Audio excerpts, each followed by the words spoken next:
have A.L. Crego. I don't know if I can call you by Adrian or A.L., what you prefer. Adrian So, better. Adrian is good okay. because nobody calls me Crego or nor L, so Adrian is Okay. okay. Thanks. So we have Adrian today, and yeah, he's here for introduce himself as an artist creator in the cryptosphere. So yeah, I let him speak, introduce himself, and then we can start our Q&A session. Thank you so much, Adrian, for being here today. Thanks for the invitation. I'm always glad to be able to share my thoughts here in such a nice place. And I told you before that it's hard for me to define myself in these terms because I was doing this since very long ago. Let's say that I started focusing on strictly digital art in 2014 when I understood that that the digital realm is more real than the real itself. This was the point. But I was always, I can't remember, in my 14 or 15 years old, I was always with a camera and playing with video and doing these kind of things.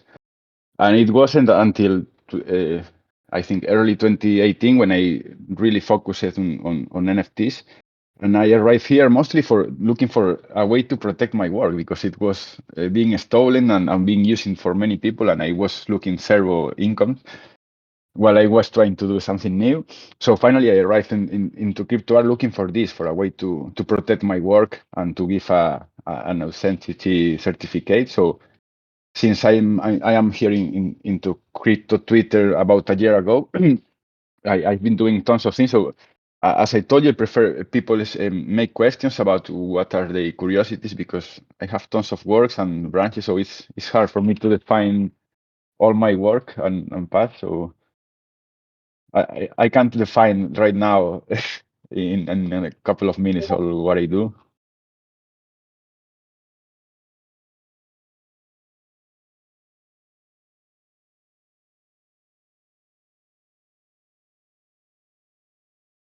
Hi, Adrien. Nice to meet you. And Hello, hello.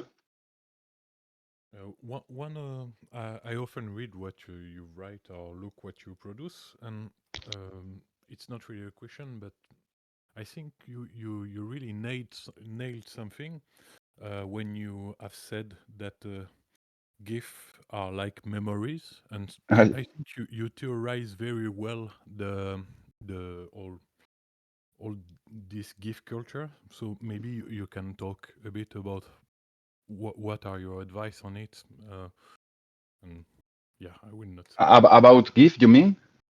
Yeah, yeah. You said like you made some kind of hierarchy for people with painting GIFs and things. I think you really nailed it, and it's hard to resume what you said. So yeah, Yeah, yeah.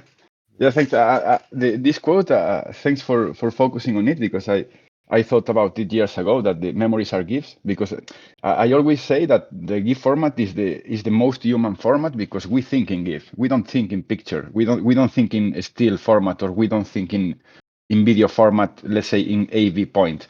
So when I realized about that memories are GIFs, not perfect seamless loop GIFs, most of them because they are not really. We usually remember a short space of time and hardly ever with sound, at least in my case. So I do relate with GIF for this case. And about that, I try to, let's say, to translate this feeling of memories into a seamless loop a GIF. And most of this idea was born when I started animated street art pieces, and I focused it on street art at first because I always was close to the word decentralization much before this arrived because I was studying internet, the web, and psychopolitics and this kind of the way we use internet since I don't know, my 14 years, 15 years old. So when I understood that I was always really close to street art because I am photographer, so I was documenting tons of festivals and walls. And I understood that the street art was for me the real first decentralized art because it wasn't depending on museums and so on. And I used GIF for the same reason because photo and video is already, let's say, finished in terms of history because we are history of art of photography is written, history of video is written. I'm not saying that it's finished, but it's like I felt as a photographer very limited for my pictures because there was no motion and too much info for the videos I didn't want. So I focus on street art, mixing this philosophy that the people of street art have, that the art must be open for everybody, accessible and free. And I thought the same about GIFs and as I usually call the streets of the web, because the people behaves in the streets the same in the web. So I start to focus on GIF for this reason, because in 2014, GIF art was not really famous, let's say, and most art was video and still. So in a psychological way, I use GIF to claim your attention in still, in waves that are most still. So I think that this relationship between technology, GIF, and memory for me is key, because it's the way I have to translate some things I write and into a seamless loop. So I don't know if it's the question like this, but everything is related to GIF for me, because every picture can be a GIF, every video can be a GIF. So I think for me, I saying this from my chest, is the most new format, and it's not my opinion, because GIF was invented in the '87. It's only some years ago. And photo and video are older. So I trust on this format, because the better the technology we have, the best GIF can run. It's not out of date. It's ahead of its time, I think.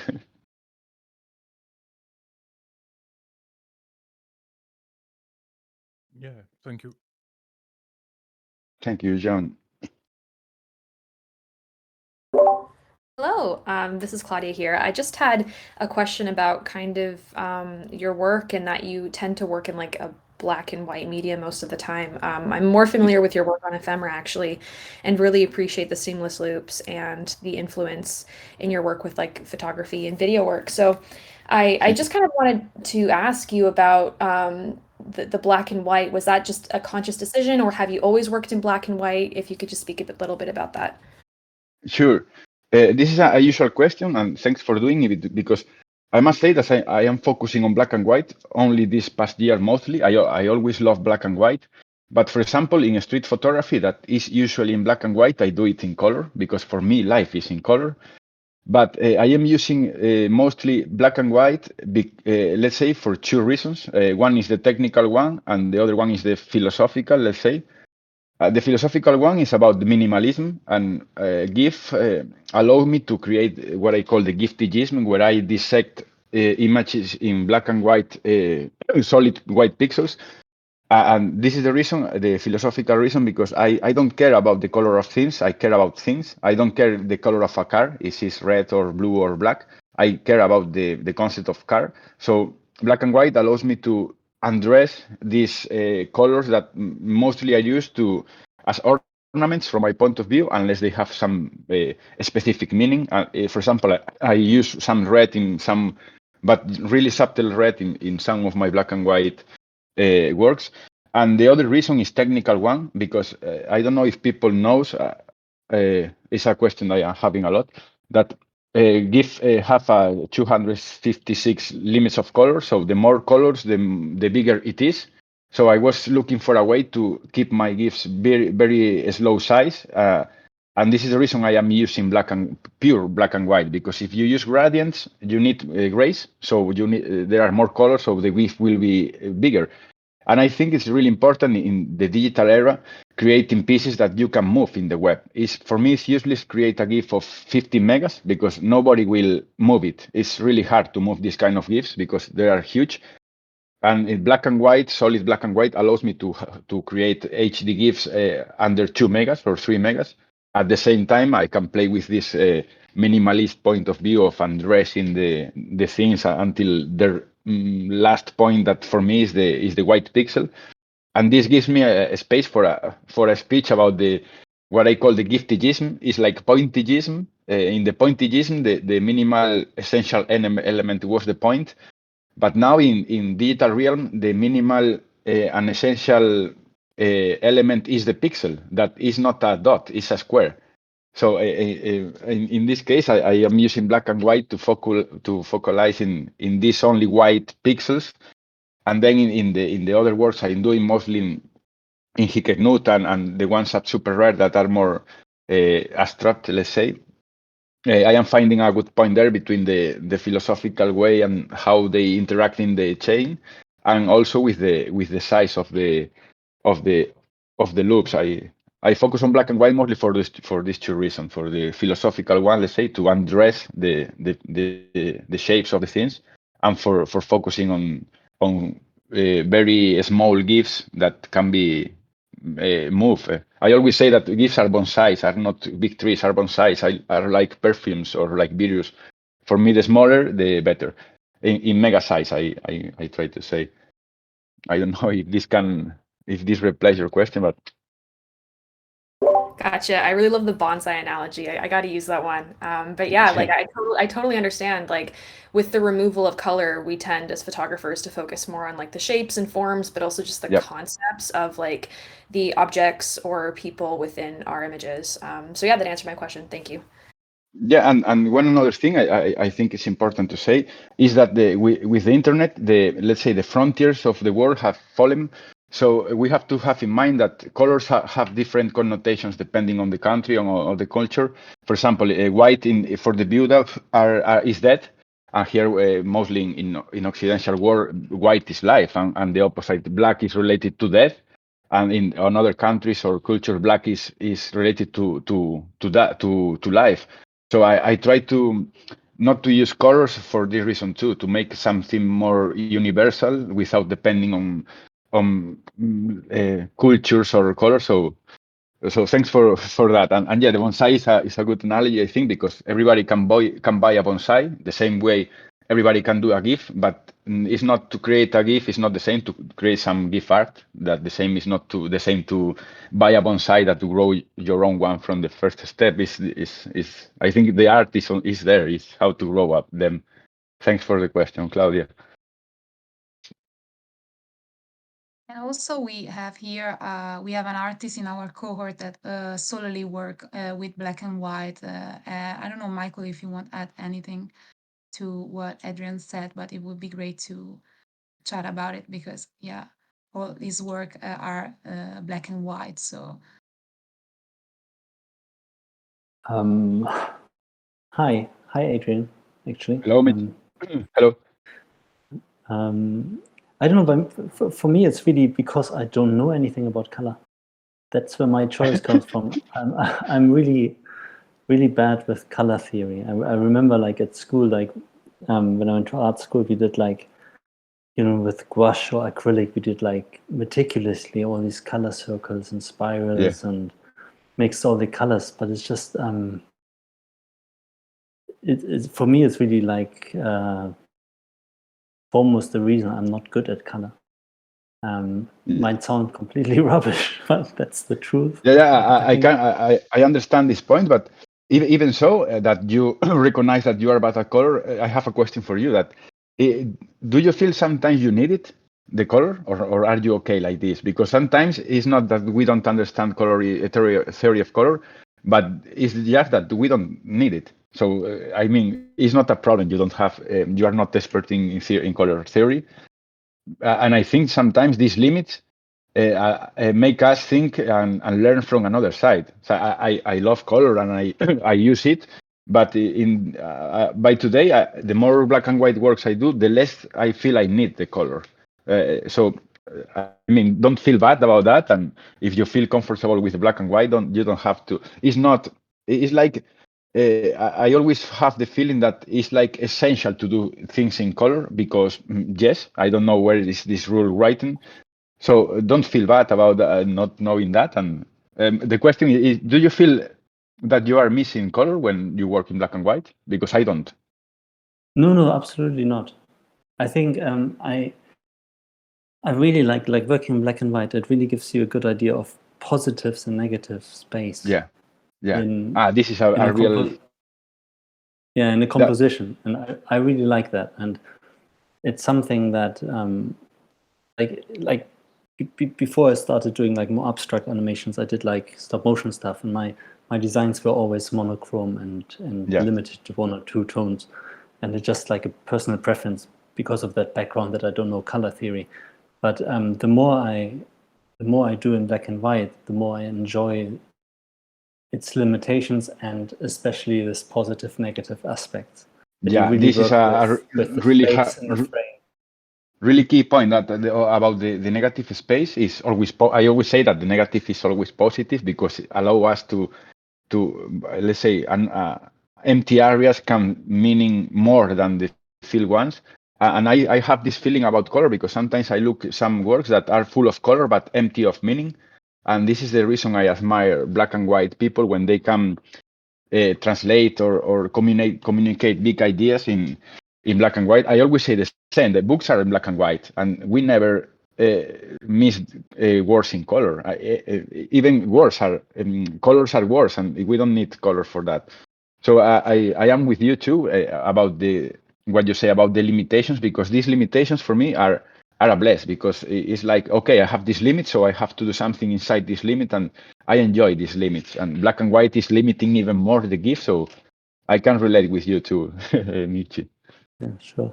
I think there's this, I can never remember the name, if it's ma or, there's a thing in Japanese, like a word that describes, it's like, I think it even works if people would do like a decorative plant, like in a vase, and put like a flower display together.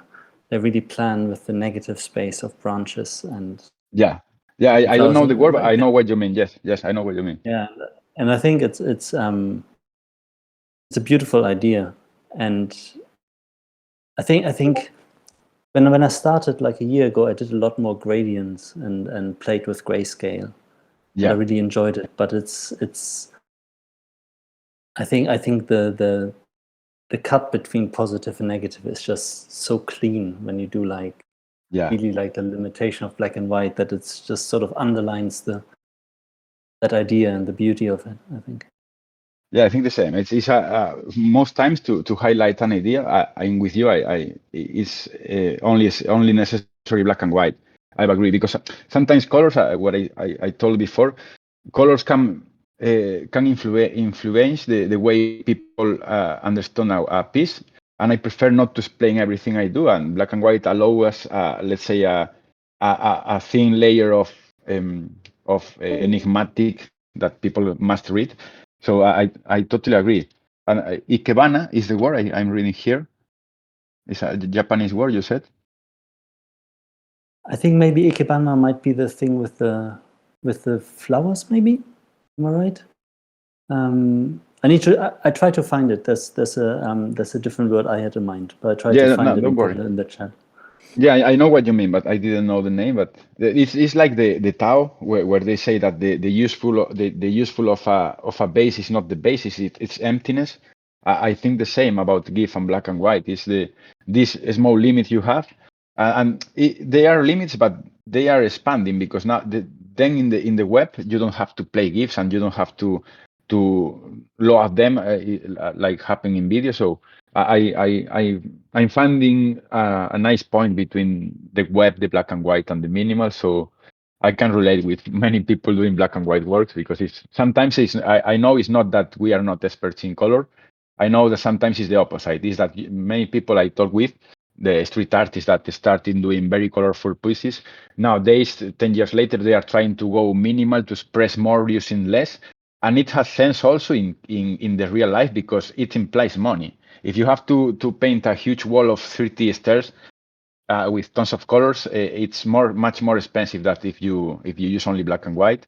So I think the black and white has let's say not bad, but a connotation of that is no. Let's say that when people can do good color, they turn pictures in black and white.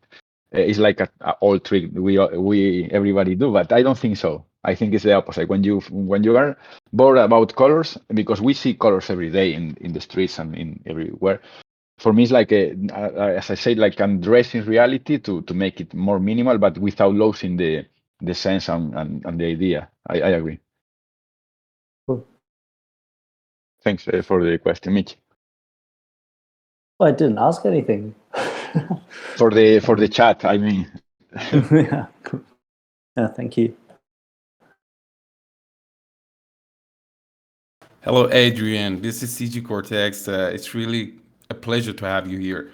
Hello, mate. I'm really, hello. It's really good to have you here. Really great. And I'm really inspired and mind blown what you're doing. And I think it's a new understanding, a kind of a post awareness for me, you know. And I was the other day I was watching that work that you had a frame in the street, and it was the same artwork in parallel worlds, realities, and it just mind blown me, and I cannot stop thinking about it wherever I go. I have this question that I see that you really attach a very great deal of meaning to your pieces. You know, along with the technical thing, there's a lot of meaning about our understanding about the universe and our consciousness. I want to know how this do you think this understanding of the art of the artwork will evolve over time. So the way we value, the way people value about the artwork becomes more toward this, you know, along with the process, along with the art, the artistic, technical things. Also, this meaning, this understanding gets more attention to in the way we value something. I would really appreciate your thoughts about it. Yeah, thanks. Nice to finally hear your voice, mate, because we speak in Twitter and we know each other since some months ago, and it's nice to hear you.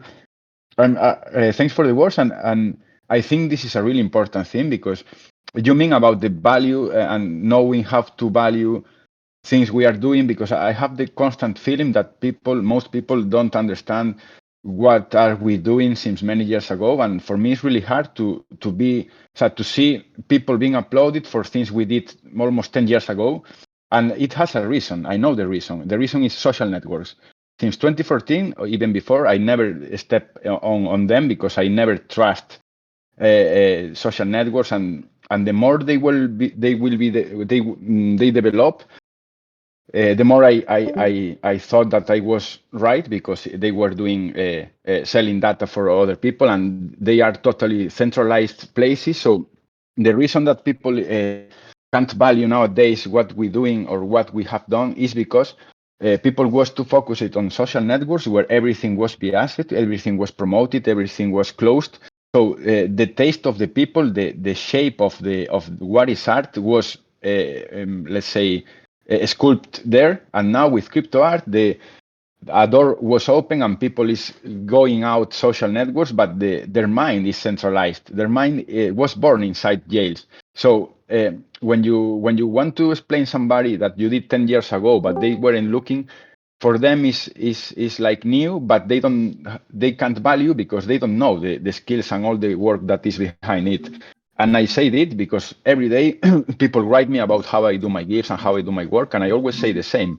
I was more than 10 years studying GIF and every day working on it. So I think it's really essential nowadays that artists that were doing this pre-NFT have more voice because they will explain what are we buying. I am looking a lot of things that I can do them in a minute while cooking with my left hand. And I know people is buying them because they don't know how are they done. If you go to a place to eat a good dish of food and you pay thousands of dollars and they give you a hot dog, you can pay it. Of course, you can pay it. But if you know about food a little, you won't pay the thousands of dollars for a hot dog because you know how it's done, you know where it comes from, and you know the skills the skills needed to create a good piece of art. Uh, uh, uh, I try not to sound how I say. Aggressive for some like this, but I'm not new here, and most times, people call me emergent, and I'm not emerging. It's the same reason I told before. Is the social networks. People was too focused on social networks, omitting all what was happening on the web. I was outside them, so I am aware of what was happening and the evolution and the techniques and the softwares. I know all of them. So thanks for this question because I think it's really important. We know what are we buying in order to give value, because if not, it's happening what is happening, that the good and the better and the most skilled artists are not being valued, and people doing things with automatic apps in the phone are being valued just because some guys are saying that this has value. let's ask to artists what has value in art. If I want to know about money, I will ask an investor. If I want to know about art, I will ask an artist. And it's happening exactly the same, mate. People is asking me a lot of things, how to do better sales and how to do these things. I don't know nothing about sales. I'm not an economist. And then people is artists are asking investors about good artists. And for me, it's like, what are we doing now? We have to.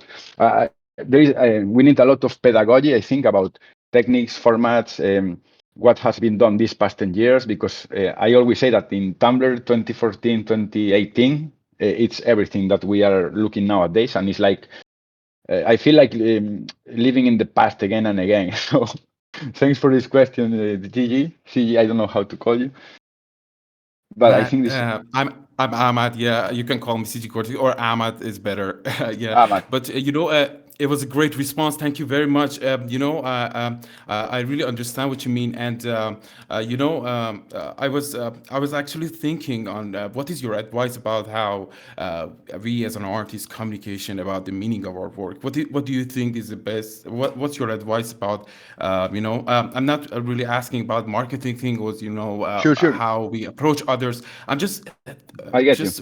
how do you think we can represent our the meaning that is along our work, actually it's really great to hear your voice as well, because I hear your voice as you speak. There is the passion is in your speaking along with what you create, and I can really feel it. Thank you.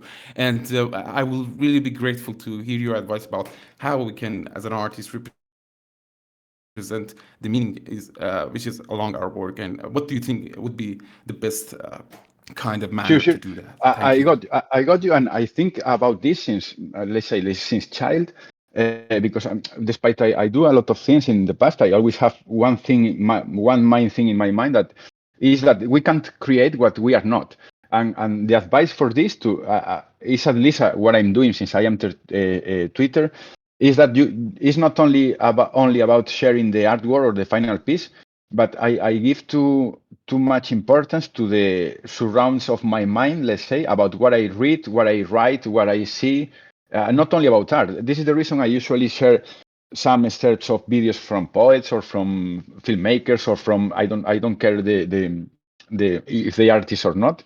So I think it adds a lot of context to what are we doing, what we think.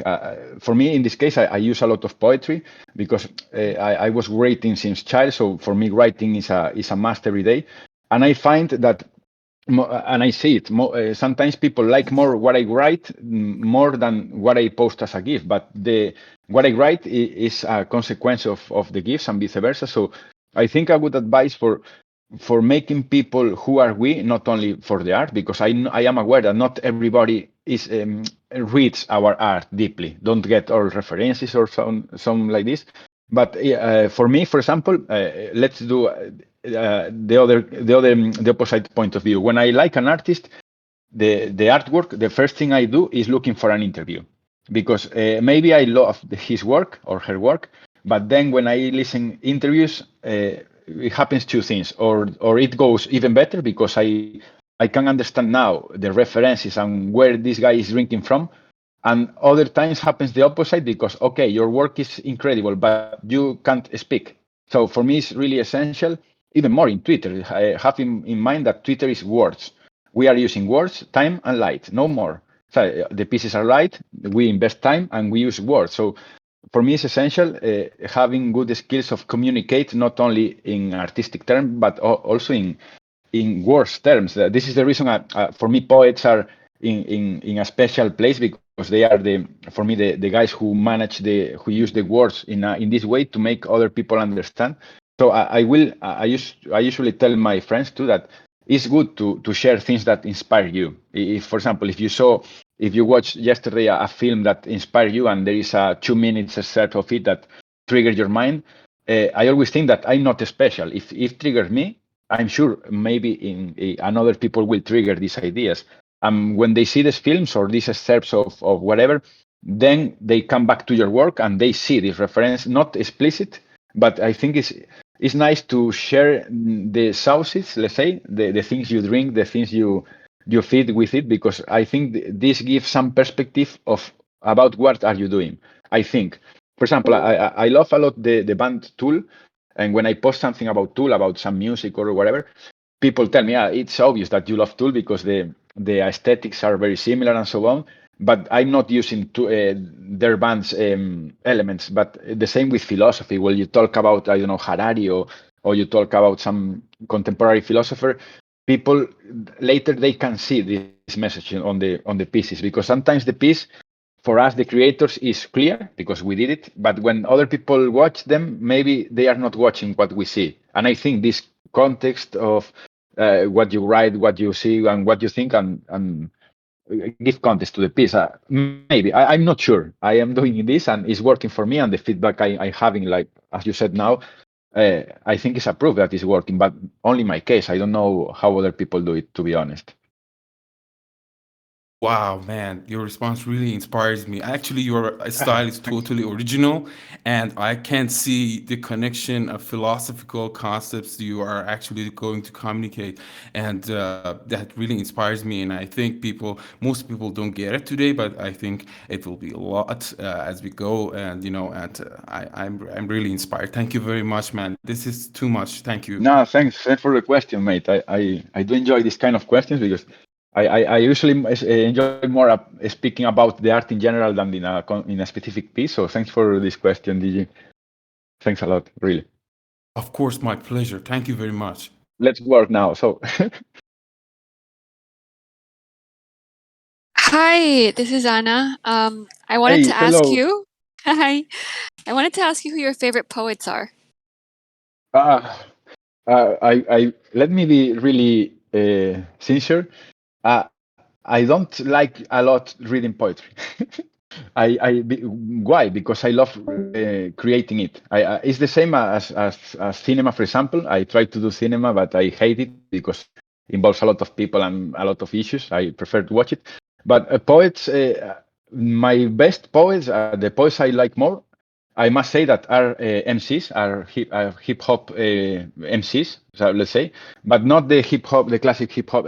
Let's say these people that write and use hip hop as a container for their poems, because in Spain or in Spanish, as far as I know, there are not really a lot of poets that do spoken word as you do, for example, because I do spoken word and slam poetry. I do love. I don't know if where you live there is slam poetry. I think so. It's in, are you live in North America, Anna?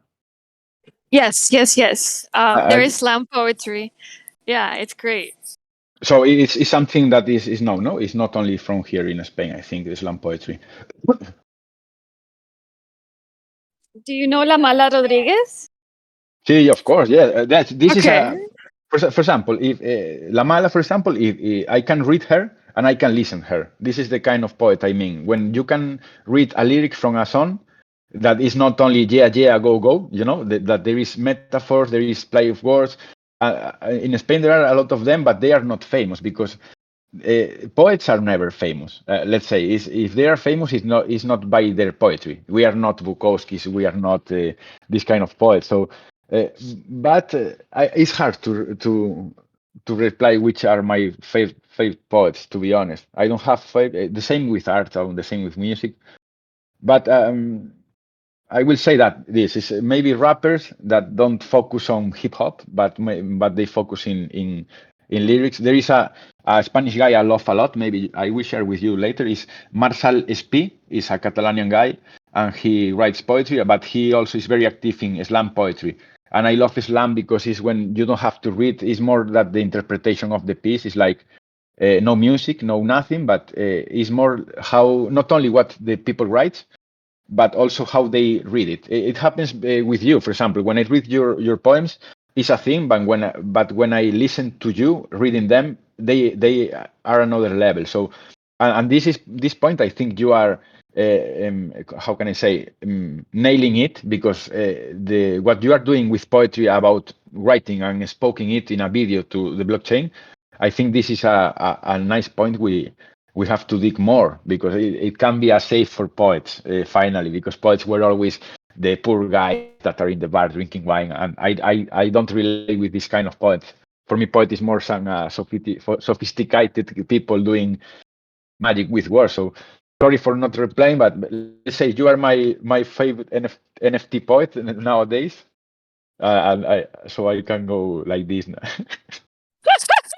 Thank you for that. That was really an awesome answer, and I'd love to it's hear not a that joke. rapper. Sure, I will share with you later for sure. And we talk in the future, Anna, because I'm too busy, but we have to do something about poetry and visuals and gifs and let's say, because you know my speech, and you know that for me gifs are like beats and beats are verse. So in a sonnet we have 4 beats and they can be 4 gifs for each verse. So I relate a lot poetry with gifs. Sorry for going back to gifs, but I think it's good to say this because most of my figurative gifs are born from little quotes, little poetries. And this is good for 2 sides because I have the title, so I don't have to think about the title when I finish the piece. I translate titles into GIFs, and then because it allows me to play with poetry too. It's like the 2 sides of word. You know, the word is sound, but it's also image. So I can speak poetry with word, but I can show it with image too. So this is the reason I think you are right doing this path mixing poetry with spoken word with image. So don't stop, Anna, please. It's really nice that. So, hey, you said you're from Spain? Are you? Yeah. I'm from nice. Galicia. Oh, Galicia, nice, like my mother. That's cool. Yeah. I Awesome. live Yeah. here, yes. I don't know, people think I am American or something like this, seems always, because I know, but I always write in English since I started in Tumblr. I write in English too, but yes, I'm from Spain. But to be honest, in Spain, I felt nothing support or interest in my works. Never. All what I was doing these past years was from out of Spain, and it's okay because we know how is Spain. Spain is not a country for culture, even less for vanguardians and something like this. Even less in Galicia. You know, this is the thing I shocks me when you are American from New York. No, I am from the rural place of Spain where I have nothing, and this fact of having nothing since child is what make me be really investigative guy because I where I grew up I didn't have museums nor cinemas nor nothing. So nowadays I'm really pleased of that because I live nowadays again in a rural place, so I need this kind of peace. And I think Galicia in the north of Spain is a nice place. So yes, sorry for expanding that, mate. No, that's nice. So, okay, yeah, I was just curious about it because you were just talking about, Spain so much that I was thinking, yeah, maybe you're from Spain. Where are you? I'm Isma, and I'm from Madrid. Okay. Yeah, because there is Spanish people here, but I don't find too much, to be honest. I know some of them, but it's like Spain is always late about 10 years in everything, in culture, in music, in politics. And so this is the reason I start my work out of Spain since 2014, because I realized that if I wanted to do something in life, it can't be in Spain. But the good side is that nowadays we don't have to travel abroad. We can do it from our computer. So this was my mood since 2014. So I think it's important where you live too. For example, I when I was living in Madrid or Barcelona, it's like the time is the half. You know, it's like for me it's crazy. You are in Madrid and you have to go one place to another, and you lost half of your day. I thought I have to come back to the forest where the clocks are slower. So yeah, no, that's true. I mean, I was living in Hong Kong before, and things related to crypto, like there's like a lot of stuff going on over there. But yeah, here I find it a bit different. I just moved back like some months ago. Yeah, it's too frenetic. No, is it? Maybe it's really everything is too fast and too many people, and you don't have to, even more if you're an artist. You need solitude. You need to be alone. You need calm, and I couldn't in cities. The same happened in Miami. I was 2 months there, and I escaped there quickly. It's like here there is no time, and we are artists. We need time and silence, and so I think it's important that too. Yeah, of course. So you are now living like in a town somewhere in Spain as well, or in somewhere else? No, I live in a small town in Ordis. I don't know. I say Ordis because it's where is the Sordes Creativas, is the oldest street art festival in Spain. We have here 85 walls in a 6,000 population village. When I go out in the street, I just see street art because we have 85 walls here since 15 years ago. And I'm living here because I have more friends that are the curators of the festival and painters. So I was living in Coruña, a mid city. It was good, but then I moved to the forest. So yes, and this is the reason I think also my work is dark, because I live mostly by night, and here, as you know, it's always raining or gray. So for me, gray is normal. At the same time, we have a really colorful place with all the greens and the trees, and so when I see my work, I can relate these two worlds between the industrial side and the natural one. And this is due because where I was born is another smaller town where is the second biggest coal mine in Europe. So I always grew up surrounded by a really industrial nature. It is a concept I love a lot, the industrial nature. So when I am in a city, I always missed some trees or some rivers or some place to be alone and walk with the dog. So I think it has a lot to do. It's a example with Goya paintings.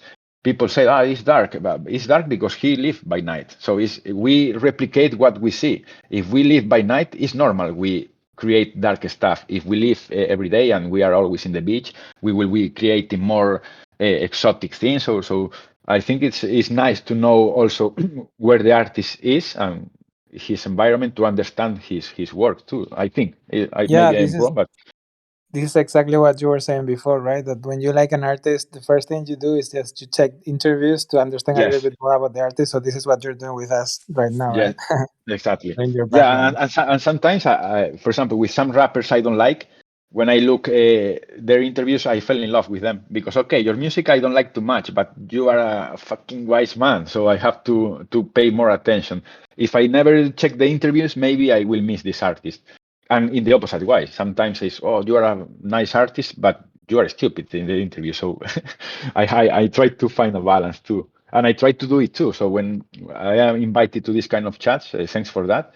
I try to speak about what I do, but also about what I am, because I think it is the where everything is born. Sometimes I feel stupid omitting the background of an artist, or like nowadays we are living this invisible wall between the what was done pre NFT and now. I have the constant feeling that all my work that was made before NFT is not value, despite I was focusing into not crypto art because it has no name, but since 2014, my idea was to link my work to the blockchain. So if we understand that, we can understand why I'm doing this nowadays. And people is no, don't tell me that because it's out of NFT. No, it's not out. It's part of the way.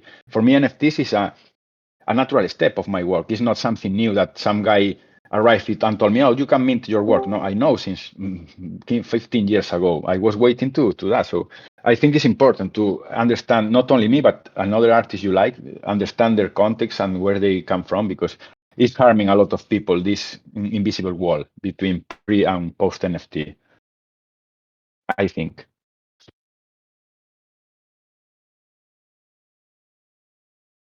Yeah, that was great. Thanks for sharing. I have a question, and I'm sorry if you answered it earlier, as I had to be a little bit late. But I read a post recently that you were selling more on Tezos, and I wanted to ask you your experience on Tezos versus the other sort of ETH platforms, and if you had any sort of thoughts or advice on that. Sure. This could be a whole chat, I think, because it's an interesting point. But summarizing a lot, let's say that I am feeling that in Tezos, people is more interested in the art itself, and in Ethereum, people is more interested in the token. And I don't like that. I mean, I understand that. For being the first of minting something has more value, okay? But what is the reason and why they have more value now that everybody can do it? Everybody can drink water. Does it value? It hasn't value because everybody can do it. On the other hand, At the same time, I started to mint my work in Tezos. My sales in Ethereum were lower. I don't know why. I have my suspicions, but I don't know why, because I am the same artist, so I don't understand when we have to value different our work from different blockchains. I don't do it. Nowadays, my one-of-ones are the same price at Tezos than in Ethereum, and even more. I am selling higher in Tezos, my one-of-ones, than in Super Rare. So I don't trust these speeches about the token itself. I understood it. I understand from an economic point of view, but from an artistic point of view, I can't accept it, because it's like if you invented something 10 years ago, it's not value unless it's tokenized. And this is crazy, because we are omitting 40,000 years of human history. This is a huge mistake for humans and for art. And it's impossible. You can put gates in a sea. I understand this point. So I usually say that if you are looking for, let's say, bigger sales or bigger placement and in fancy places and exhibitions, and let's call it the world of art is Ethereum. But if you are looking for engage with more artists and people who is truly interested in the investigation and research of new kinds of art, despite the money being sold or not, I am finding this in Tezos, because there is a key point that can be obvious, but sometimes we miss it, is the gas fees. Many people don't have money to pay the gas fees on Ethereum, but many people can do it in Tezos. And when somebody new arrives to crypto art, the first thing they see is Ethereum.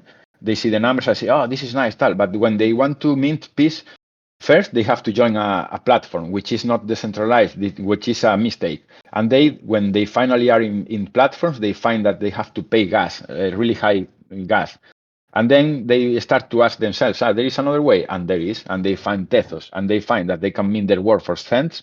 And at the same time, I think the Here Now experience that Bits did past week is a perfect example, because we did this. It's a huge VR experience with, I think, we are 5 main artists and another 15 new ones. And I'm not seeing this kind of events in Ethereum. And I think the reason is that because people in Tezos don't expect to sell millions, because nobody's selling in millions in Tezos. But so they accept this limit that, okay, I'm not doing millions here, but I'm doing, not me, but we are doing a nice new approach of art, not having in mind money, because we know all that money can sedate us. And so I think it's more I always say it's a balance.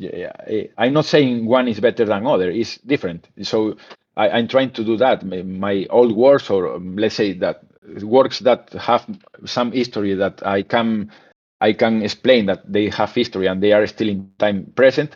I focus on Ethereum because the same reason, because Ethereum has more time in history of art, and the new experiments and new things I want to try, if they work or not, I do it in Tezos. And paradoxically, it's working the opposite. I started in Tezos just to publish my abstract work and other collateral creatures, as I call them. And nowadays, it seems that it's growing more than my Ethereum work.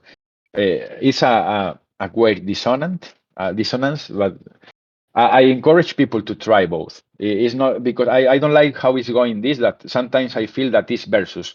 I don't like versus. It's not Ethereum versus Tezos. It's it's the same.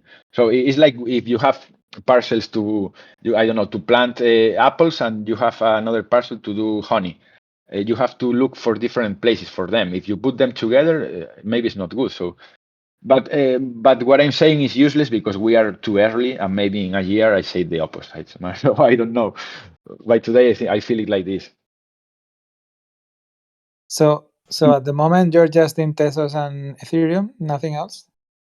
Yeah, nothing else by now. I started in Ethereum, and Tezos was about 9 months ago. And I know, but I am every day contacted by more platforms of Solana and this kind of tokens. But I'm not interested because it will be spread too much, and how can I? And I don't see a strong project. For example, with Solana, I see a lot of PFPs, and I see a lot of art. Let's say that I don't consider art more than a product because it's all the same. But I'm staying in Tezos because of course, in Tezos there are PFPs and a lot of plastic too. But I'm finding a lot of people that is truly interested in the art itself. not having in mind money. So I am bad to speak about money, maybe, because I don't think about money. For me, money is a tool that allows me to have more time to create more. So I am bad at explaining the change in economic terms. I prefer not to explain what I think. So it is hard because we have to learn about economics too. This was my first shock, let's say, when I entered crypto Twitter. The most thing the thing I learned most was about money, because I had to understand the blockchain. I have to understand Bitcoin, the Ethereum, now the Tezos now.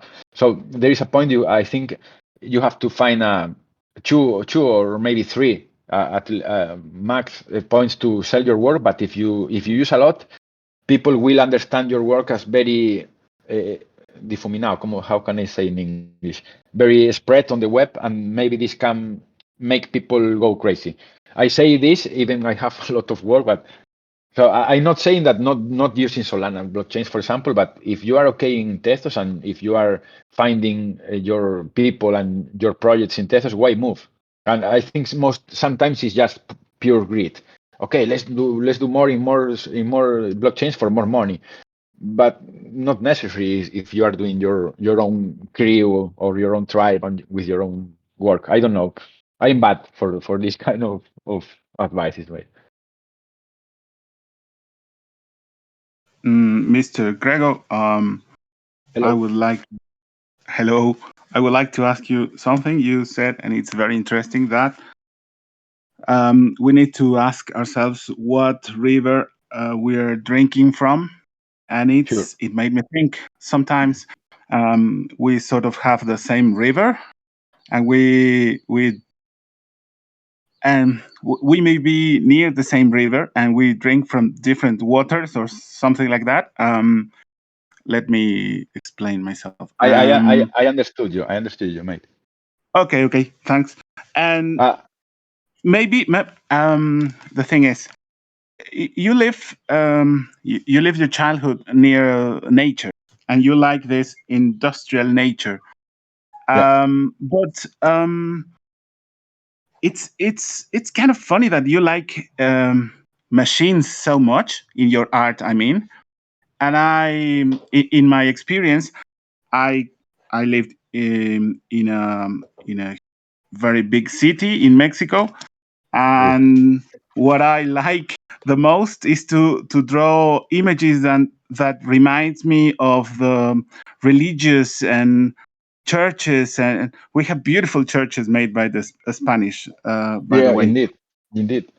Yeah, so sometimes I could have be interested in machines, of course, or in cars, or in my father is an engineer. But I think it's kind of funny that you pay attention to machines and to the darkness and the grayness of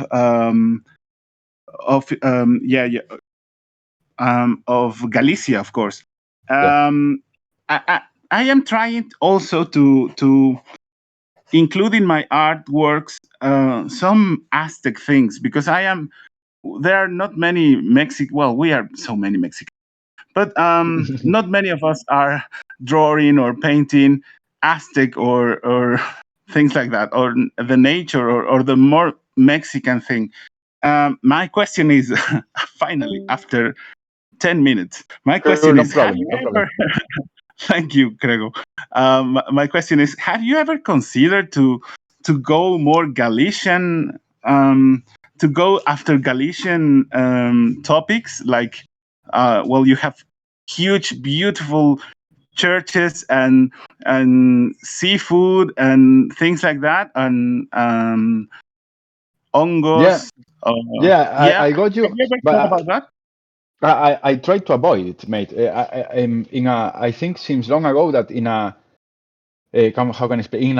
In a interconnected world, for me, it's a mistake to use local references. I have some pieces where I speak about Galician. For example, you know the Botafumeiro, the what they use in the Cathedral of Santiago is a huge incienso. I don't know the word.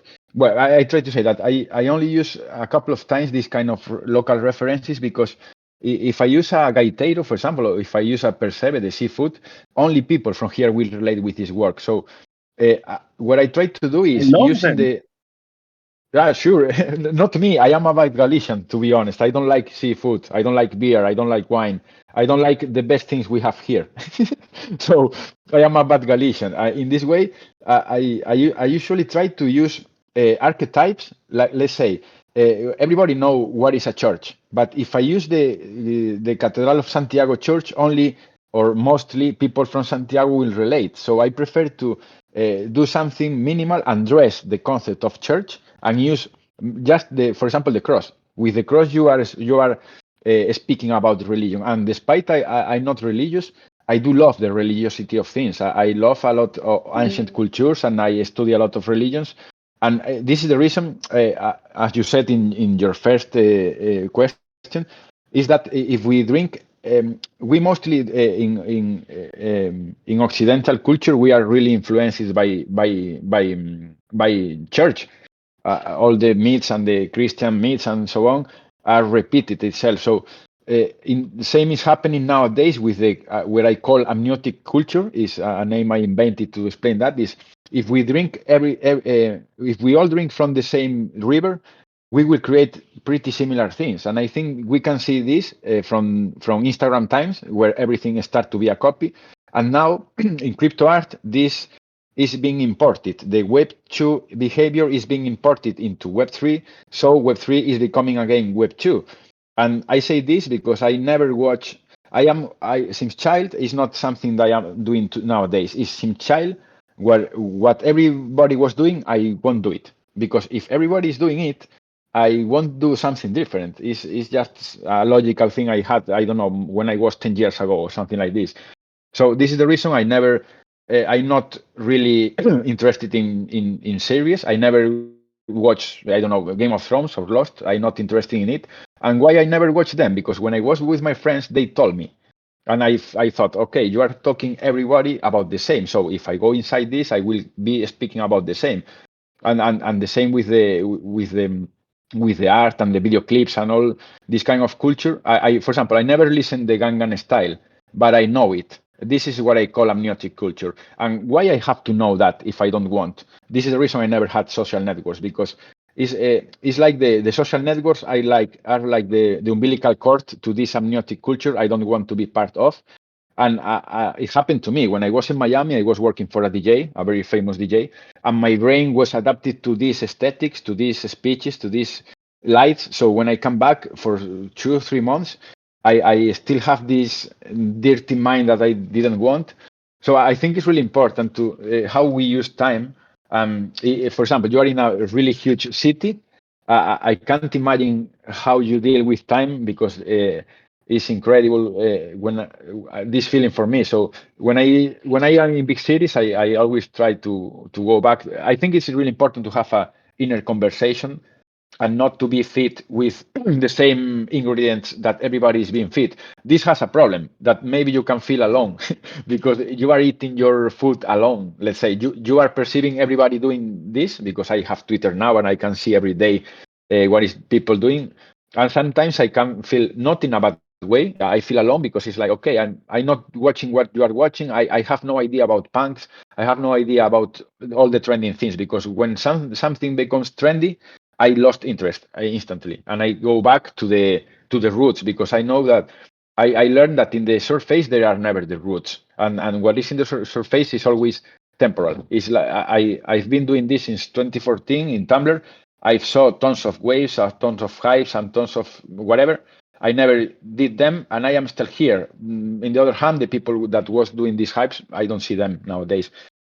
People was used to think very quick in these quick times, and this is a mistake. We don't have to be so quick about. We need to stop sometimes to understand. And this is one of my gifts. That is shows walking over a wire eternally, and one shows are post. This was born from a quote I wrote, that is, in a world that runs so fast, to stop is to advance. And this is what I did. I think when social networks appear, I said, okay, I want to go there. Let people use them and let's see what happens. And if later it's good, I will join them. But it wasn't good. And nowadays, we can see is being applauded, giving up Facebook and Instagram. It's like, okay, I told this 15 years ago. So I think this is a big part of my creativity is born in this silence, in this no checking trendings, or because they are viral, and viral comes to virus, and virus, everything that is viral is designed with a marketing purpose. I prefer antibiotic things, if this works. Lovely, thank you. Thanks, Luis. Enjoy there in the huge city.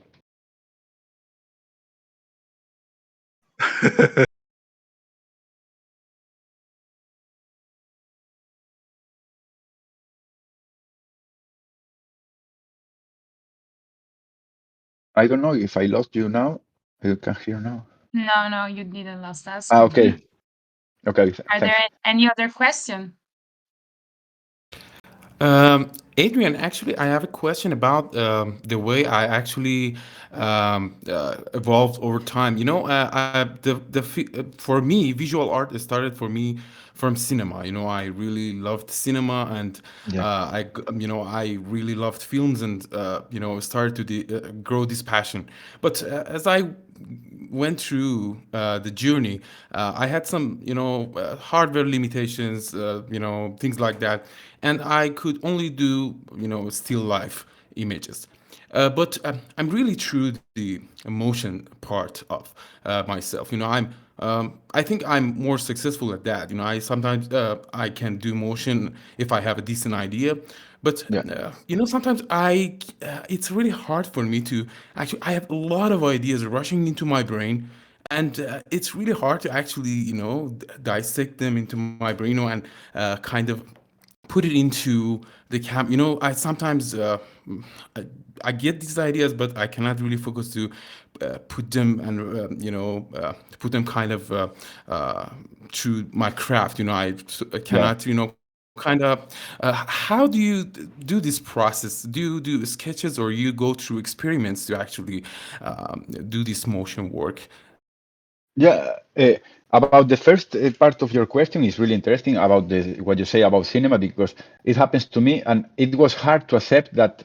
It was really hard indeed, because when I was younger, I wanted to do trilogies and documentaries all over the world and speaking about cultures and so on. But one day I realized, and I had to accept that I wasn't good at cinema, but I was good with 6 frames. Is a gift. It was like quite sad, because okay, I won't ever do a trilogy. I have to focus in GIF art, because the second part of your question, because I found in GIF a quick way, because for me time, I don't trust in scarcity. I always speak about that because I create a lot, and for me scarcity is a concept from the old world, where the materials were limited, the access to art was limited. So nowadays there is no limit. So scarcity, I understood it in a economic point of way, but I'm not economist. I am an artist, so I need to create. And this connect with your second part of the question is, I found in GIF a good way to create this, as you said, that you have tons of ideas and you amass them and you can find the time or the skills to do them. So at first, what helps me tons every day is writing, because when you write a quote, you are painting. I mean, when you write a word, words are images. So when you write, you are building a GIF. In my case, I wrote a little quote. So I wrote this quote. I live in the notebook. So the idea is, let's say, is trapped. Is in the jail. So when I need to, what can I do today? I just open the notebook and I read some quote, and I translate this quote into a GIF. Speaking about the time, is this the reason I use photo and video?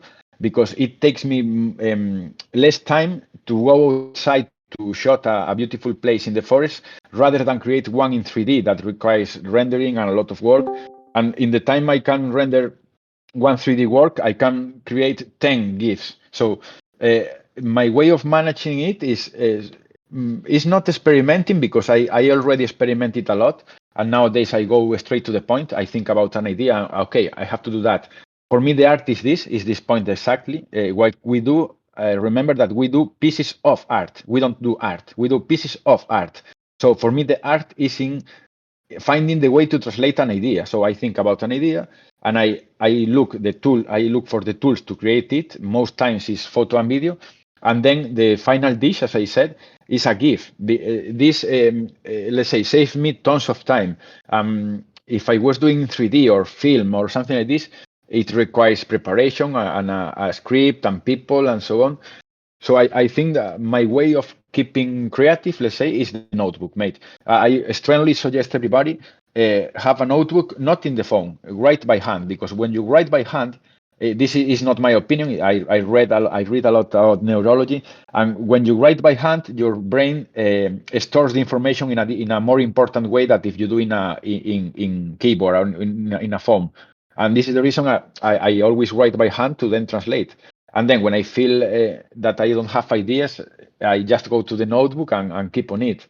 And another thing I do that keeps me constantly creating is one thing I read from Hemingway, a quote that I think I read when I was very young, but it's for life. That the quote was like if you are, you know, the feeling when you are with an artwork and you are 6 hours and nothing is happening and you struggle and you fight, but suddenly you find the point to this is what I want. But this night, Hemingway said, when you have this point and after hours of fighting you find the point, don't do it. Go sleep and then do it the next day, because you will wake up truly motivated because you know what you have to do. You don't have to waste time 3 hours around the computer. What can I do today? And then because the idea is already done. While you are sleeping, you are cleaning a chest. You are, let's say, cleaning your mind. And when you wake up, you see the mid-process work. So nowadays I have hundreds of them like this in the point that I know where they can go. This is the reason I post a lot of work, because sometimes I open the computer, I go to these folders that I have in the midpoint, I open one piece and I don't have to think about it. It's already thought. I just have to do it. So when I finish one, I have another 20 waiting like this. So I use this trick a lot. When I find a point to keep on the piece, I leave it. Okay, you are ready to go here. Okay, I put you in a shelf. I start another one or go sleep or whatever. And when you come back to this piece, you don't have to fight with it. It's more like a dance, you know, to finish it. And it's my case. I don't know. I know everybody has different creative process and so on, but notebook and writing ideas there is a way to physicalize ideas, because have in mind that everybody thinks about ideas. Of course, ask them to write them in a paper. Not everybody can do it. This is part of the art. If you can translate an idea into text, you can do it into image, because words are text are image. For me, I don't know. That's a great advice, man. Thank you very much. You know, actually, I sometimes those ideas it cannot be really expressed as words, but you know, your advice really is going to help me actually putting him into words. It was really, really useful. Thank you very much, man. Sure, my pleasure. You have really nice questions, mate. Thanks a lot. My pleasure, man.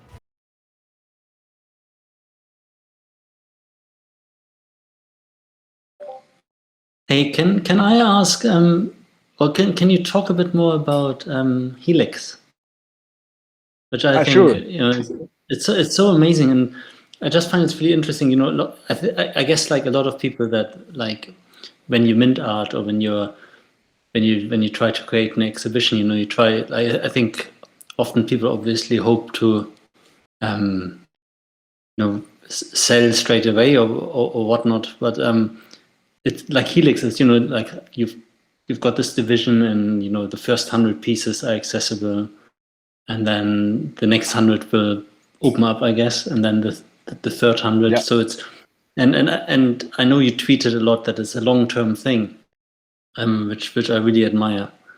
I just like to hear a bit more about it, because I think it's an amazing piece. No, thanks for the words and for visiting and for reading the subtext.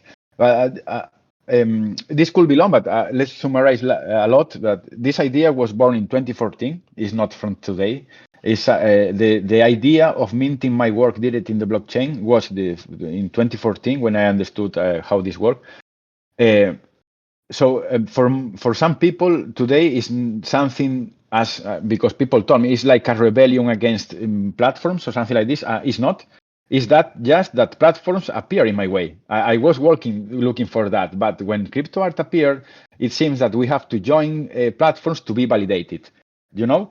And I don't like to do that too much. So in this process, I 1 year ago, exactly more than that, when I entered Twitter, I proposed myself to create one per day as a way not only to create them, because I started to focus on this style of giftages that I call reducing everything to black and white and this kind of aesthetic. So the 300 pieces are also a whole process, a journey on the process. The first one is the first one I did, and the last one is the last one I did inside of this series. And I usually say that Elix is an statement about decentralizations because there is no platforms there. There is no middleman there. There is, as I will say, the real basics of decentralizations are in Elix. At the same time, I am asked a lot. So how can I say? I deduce that people is not getting it. That I am constantly asked which platform is it, and it's not a platform. It's the whole point of decentralized art is not using platforms. I think because we usually forget the meaning of platform. Platform is a place where you stand up and you go and you keep walking. It's not a temple. It's not a hostel. So Elix is like is from one side an artistic exhibition with 300 works about giftages and how I developed this style. It's about architecture because we designed it thinking about Brutalim's architecture and with modules, so I can move them. I never speak about this, but I can move them. I can create another exhibitions with more people. And another thing that people is not realizing is agnostic in the terms that is not only for Ethereum. The visual massage, the 300 pieces are in Ethereum, but I can place their work from object or from any other blockchain. So, and I say also that is for long term because I know there are a lot of pieces, and it's a long term because it started in 2014. This is the reason why I say this is not new. It's something I have in mind since long ago, and nowadays I could do it because I was thinking in this terms since many years ago, and nowadays these ideas can be done. So it was 6 months of work plus 1 year of the pieces, and I do think, I strongly think that this will be the next wave of crypto art. Not in terms of selling, I am speaking about in terms of exposing our work, because it's not the same watching our works in a window in a platform. It's okay, but if we have the option to create a whole gallery for our work and for more people work, why not doing if it is the same, is connected to the blockchain and you can buy it there. So I'm really truly grateful for MakersPlace because they were the first that who offered me to sell my work there. Really grateful for Superrare too, but but they are not my saviors. I was doing this years before they appeared. So sometimes I have this feeling that I owe something to somebody, and it's the opposite. I was never trying to do that. So Elix is the explanation of this, of that we are artists now, that we can have our own place with our own work and no middleman. That for me was the first point of this. Not was about entering super rare or these kind of things. That helps a lot. Not too much lately because they don't support too much some artists, but Elix was a way of saying, hey, this is decentralization. Is not about the pieces, that is, of course, it is, and this is forever. It's on the blockchain. So thanks for asking, and I always suggest people visiting it because many people thinks that the video I have pinned in my tweet is the piece, and it's not the piece. This is a video explaining the whole project. And so I know people don't read, mate. Sometimes it's quite frustrating that, read the text, please. Thanks for visiting, mate. Yeah, thank you. That's amazing. It's definitely worth visiting. Thank you. Well done. Thanks.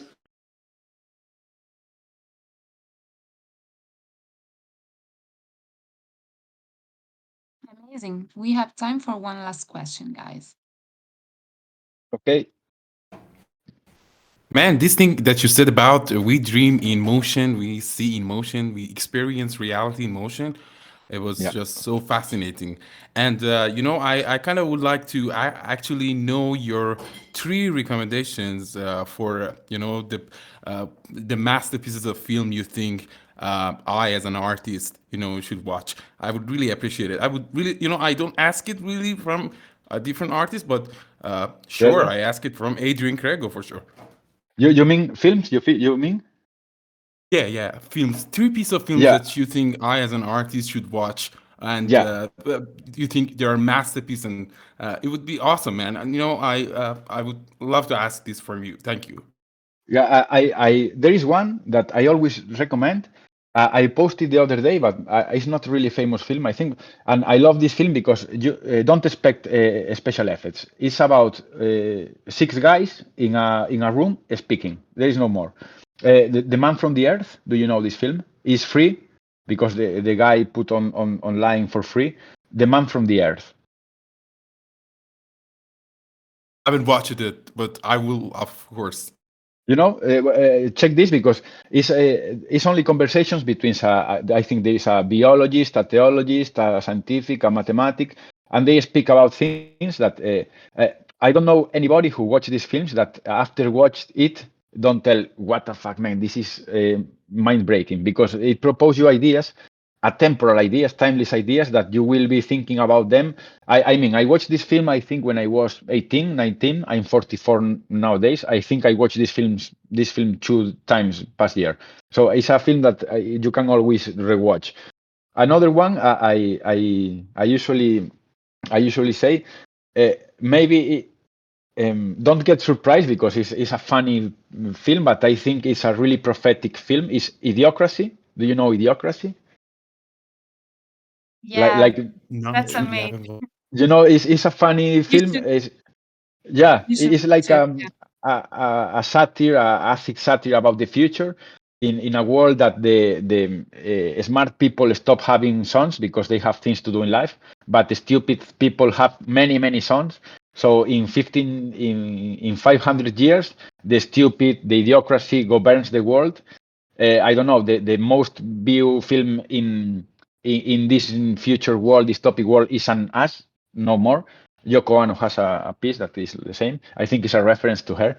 Watch this film because they speak about politics, about nature, about many things, and it's not only me, because I found on the web some sociologists using this film to create some thesis about their prophecy of the future. So I think this film is nice.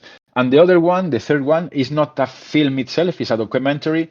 But I think it's really enlightening because, for example, when I shared this documentary with a friend of mine that was in the third year of fine arts, after watching it, he left fine arts.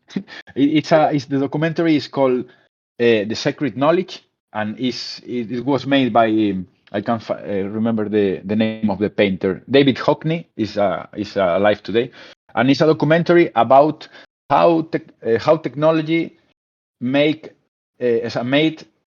suddenly change the art about, I don't know, in the 16th, 15th century with the use of lens. I say it's a good documentary because you will learn watching this documentary that genius that don't exist. It's just people using technology that most people don't know, and people applaud things like, I don't know, like Goya using projectors, of course. But in this time, people was illiterate, so they don't know about the techniques, and they were applauding things as genius that they are not. They were just using projectors, for example. And it's not in a bad way. It's a really intellectual way because David Hockney is the guy who presented and who speak, and he did a lot of researches about the history of art and techniques and how it developed. And he found funny that suddenly, in very few years, the quality was improved a lot, and he started to think about why. And he discovered that the use of glasses, the use of lens, the use of light, in a way to trick. And nowadays is good because when you study fine arts in the university, I never was to university, but I always have friends from university, and I ask his notes to read. We are thought that we are learned that we are genius, that they were genius. No, Da Vinci was a genius because he was born with a blah blah blah, and it's not that. It's that he was the genius always know how to use the contemporary technology. It's just this. And this is the reason I always explain in Twitter that we must understand what is what, how we use Photoshop, how we use After Effects, how we use camera. And when you watch this documentary, I think you will start to watch at your tools in a different way. I think the secret knowledge, and I think it's in YouTube too for free. So I think these three films hacked my mind back in the days, and still nowadays because I revisit them usually. And if I can add one more, because it's for me the special one is the Mind Escape of Alan Moore. It's a documentary about Alan Moore, and it's a contemporary shaman speaking about art, magic, and society. So for me, one of my deep inspirations when I am empty of ideas is Alan Moore. I just listen to him, not even his works, not even his films. Just listen to this guy. For me, is inspiring because he speaks about art in a really deep way, and I feel related with him. And Man from the Earth, the same, mate. I think you will love Man from the Earth. Sorry, the last one names was The sorry, I didn't understand it. The Sacred Knowledge. No, after the mind, it was a Almodovar sorry. film. The Mind Escape is like Landscape, but they do a play of word. The Mind Escape of Got Alan it. Moore. Of Alan Moore. Yeah. And it's in Wow. YouTube too Thank for you very free. much. It's subtitulated if you don't understand. Are you Spanish? No. No, but I can use subtitles for understanding is for No, I sure. mean it's But in English, but the accent of Alan Moore is sometimes is very from Southampton, and it's hard to understand him. But you can find it. It's a really well known documentary. of course, thank you very much. I will go into a study about it if I don't understand it for sure. Thank you very much for this My recommendation. pleasure, Thank man. you. My pleasure.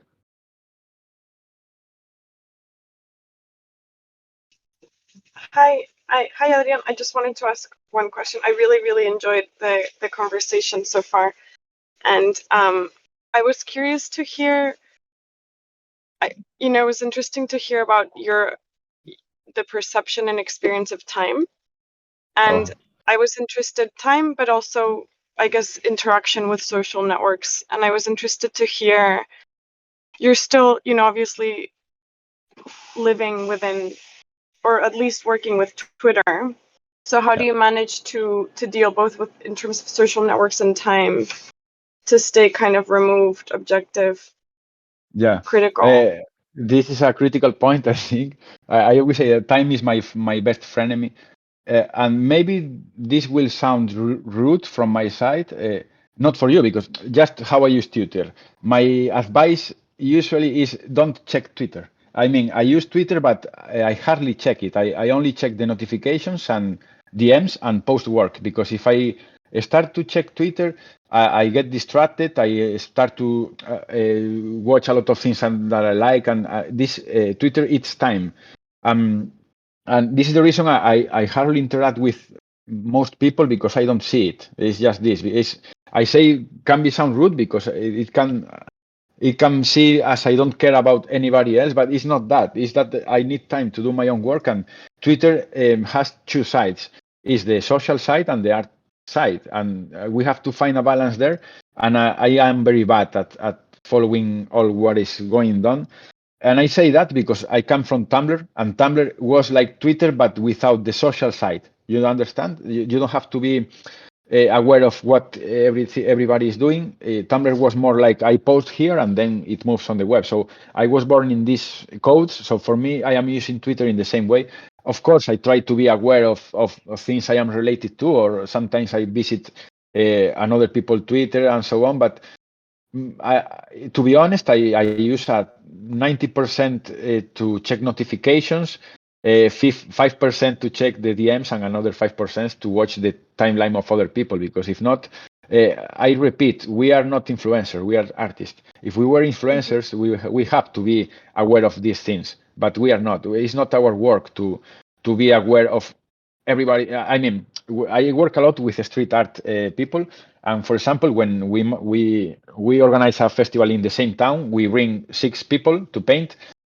Do you think that these people during the week are watching their work? No, they don't. They are totally focused on their work. And at the end of the week, when they finish, we give a work all together to watch the pieces. So here is the same. And this is a problem, I insist, that is being imported from Web 2. The fact that we have to be all day in the scrolling with Instagram. I don't have this codes in mind. I know too that it can be harmful for me because I'm losing a lot of things, what is happening in crypto art. But at the end of the day, I think it's not my work being aware of this. My work is create. If it transcends, it's okay. If it doesn't transcend, I don't care. It's part of the. And this is the reason also I never use hypes. I never join trends because I need to know if my work transcends by itself, not me paying promotions and these kind of things. If it doesn't work, I fuck myself. It's okay. I failed. No problem. So I think this question you do about time, I think it has more about not the time we use, but where we use the time. I prefer watching a film like this than spending 1.5 hours watching Twitter from other people. I should do it more. It's true, but at the end of the time, Well, I need this time for me. but then talking about the future of art and the blockchain and Web3, because everyone's consuming the same, the same content, and talking about, you mentioned what you drink. Yeah. What is your prediction or your vision of the future? Future I think of Web3. Yeah. I think a lot about that lately, and I think it will be a break, let's say. And I think I wrote about that the other day. That let's say that NFT art is for the PFPs and collectibles and this kind of not really art from my point of view, and crypto art will be the real art in the future because I understand both will cohabit. It's impossible to delete one of them.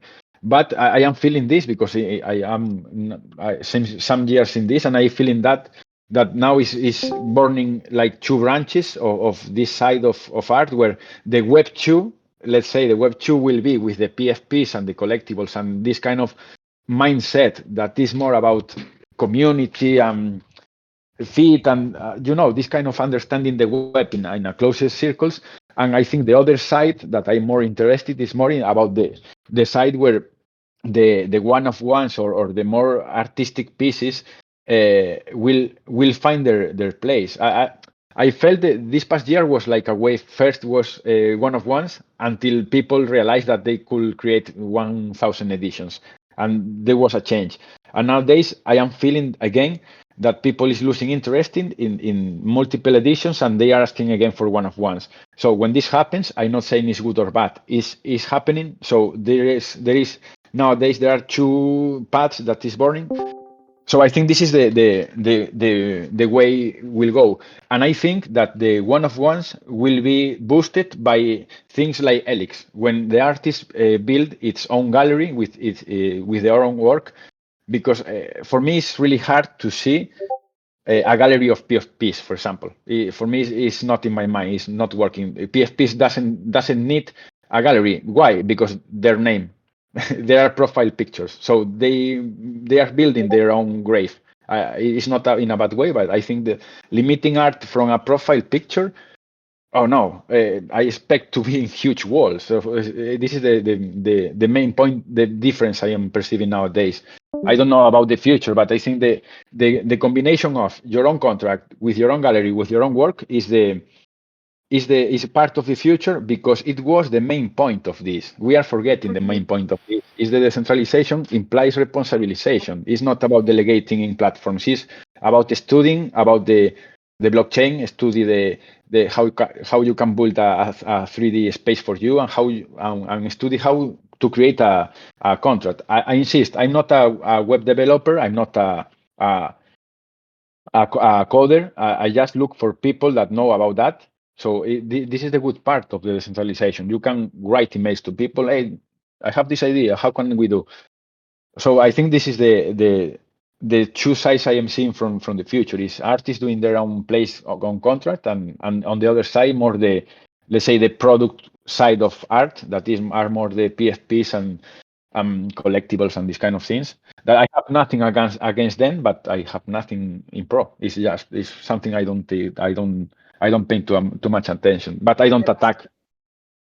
Sorry. Yeah. No. Yeah. No, thanks. No, I was also what I was wondering about was the what is your take about, because how I see this space sometimes is that everyone, and this is not something that you're doing, but when everyone is consuming everyone else's material and aesthetics, like there is a recycling that's happening where everyone's, and this goes back to Luis Ricardo's question about what water you're drinking, which is, I guess what I was trying to get to is, in some ways, there's a lot in this space of drinking of the same water and then producing the same kind of work. And outside of, it's very self-referential. So I'm curious to hear, and I think that's why it's always interesting to have references of, outside or older or deeper references. But what I'm seeing is the spaces that it doesn't always happen, that the references are made inside of the NFT space. Does that make sense? I talk a lot about that. I feel the same as you. I feel really endogamic. It's like only things inside NFT and crypto art are valuable, but if you are out of them, it's not good. When I think this is the problem, because if you look behind just some years before NFT, you will see, people will see there where everything was born. Because I insist, crypto art is a consequence of all the previous digital art, not the opposite. And for a lot of people, digital art is born in today, and this is a huge mistake, because we are missing all the good ones, all the, sorry, I mean the strong, because we have to have in mind that it's not the same digital art that online art. Digital art was made since the 60s. There is nothing new. People was doing video installations and they put in a museum. But our generation, at least I understand internet as a museum. We never had the chance to take out our art from the web to the museums, and now we have it, and we were doing it. So I think this is the shift, was that the online digital art, and let's say the market and platforms promoting always the same is making that people want from this drink, from this water that is overused, so they will create the same, instead of explaining people where this came, so they can take the root references to take in another level, not to repeat. But nowadays, I am constantly seeing that people is repeating everything the same, and this is due because 90% of people was born in social networks as Instagram, where these codes were accepted and applauded.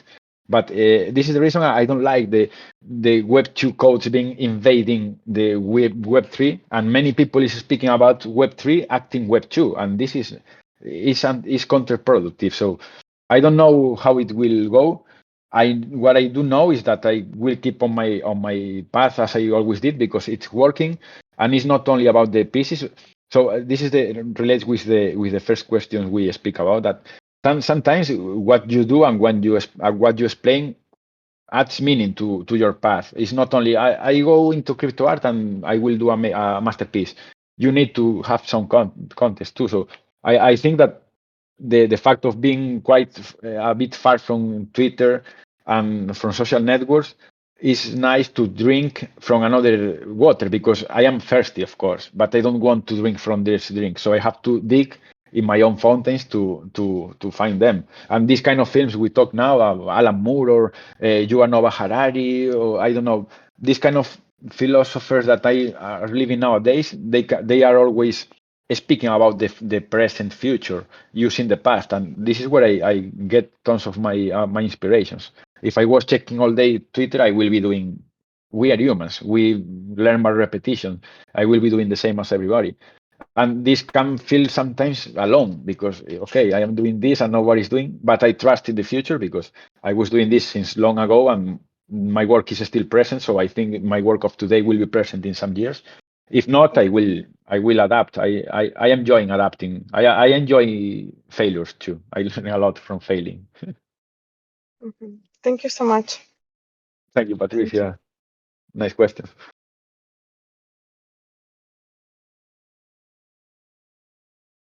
So I think if we don't have any further question, we can end here our session. So feel Sure. free Thanks to a lot, Matilda, for this opportunity. Really nutritive. Thank you to you, Adrian. It was amazing. A lot of audience and a lot of questions. So it was a fabulous AMA. And yeah, thank you so much, you guys, for participating. And yeah, if you want to add something, Adrian or anyone. No, for me it's enough. I can talk 20 hours straight on. So thanks a lot.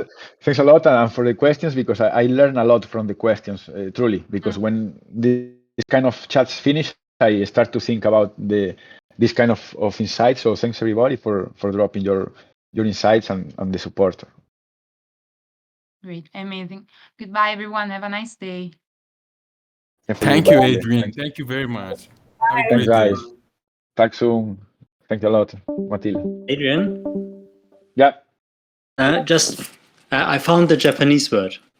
It's ma. I put it in the chat. So it's the negative thing is it's ma. Okay. I'm checking now the chat. Perfect. It sounds minimal. I love it. Exactly. Nice to chat to you. Thank you. Thanks. Talk soon, matey. Have a good day, everybody. Take care.